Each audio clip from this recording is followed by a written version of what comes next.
Mi padre no ha salido del sótano en 2 meses. Ahora sé la horrorosa razón. Después de que mi madre falleció, los dos estábamos desconsolados, pero mi padre estaba más allá de la miseria. Se cayó y murió en un viaje de acampada con unos amigos, así que ninguno de nosotros tuvo la oportunidad de despedirse. Al principio, no era nada del otro mundo.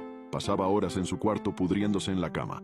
Luego escaló a beber más de unas cuantas cervezas frente a la tele. Intentar hablar con él era inútil, considerando que la mayoría del tiempo estaba borracho o en un estado de ánimo decaído. Decidí dejar que mi padre llorara a su manera y asumí que eventualmente volvería a la normalidad.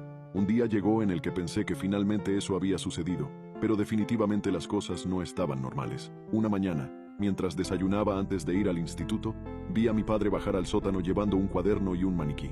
Intenté preguntarle sobre eso, pero la única respuesta que recibí fue un medio murmullo antes de que cerrara la puerta detrás de él. Me encogí de hombros, asumiendo que finalmente estaba abrazando un pasatiempo en manualidades para lidiar con sus emociones. Pero pronto empecé a pensar de otra manera. Cuando pasaron unos días sin verlo salir, supe que algo estaba pasando. Intenté abrir la puerta, pero estaba cerrada con llave. No importaba cuánto llamara o incluso llamara a su móvil, me ignoraba completamente. Eventualmente, mi cerebro empezó a hacer suposiciones sobre lo que realmente estaba sucediendo allí abajo.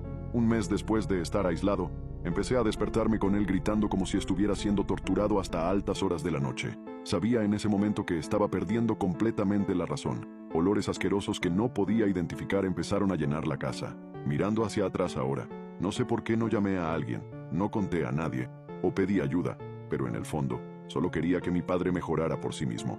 No quería que nadie supiera que mi padre estaba actuando como un loco.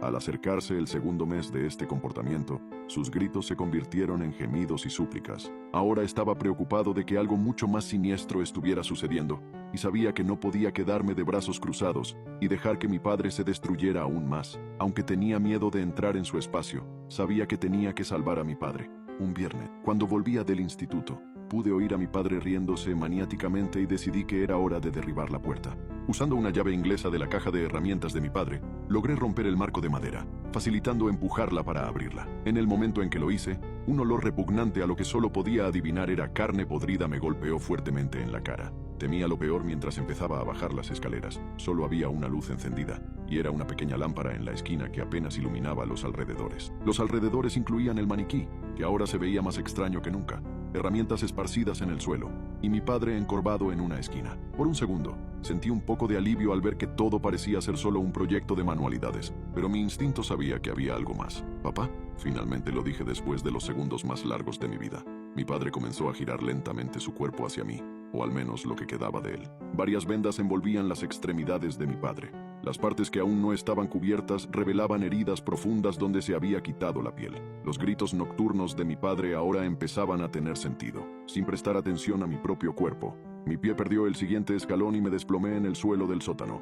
Inmediatamente, me empujé contra la pared, haciendo lo mejor que podía para mantenerme alejado de mi padre. «Papá, ¿qué has hecho?». Mi padre sonrió ampliamente para revelar que no solo le faltaban pedazos de piel, sino que también le faltaban dientes. Miré más allá de él y hacia el maniquí, y rápidamente me di cuenta de dónde habían ido la piel y los dientes de mi padre. Los estaba pegando al maniquí.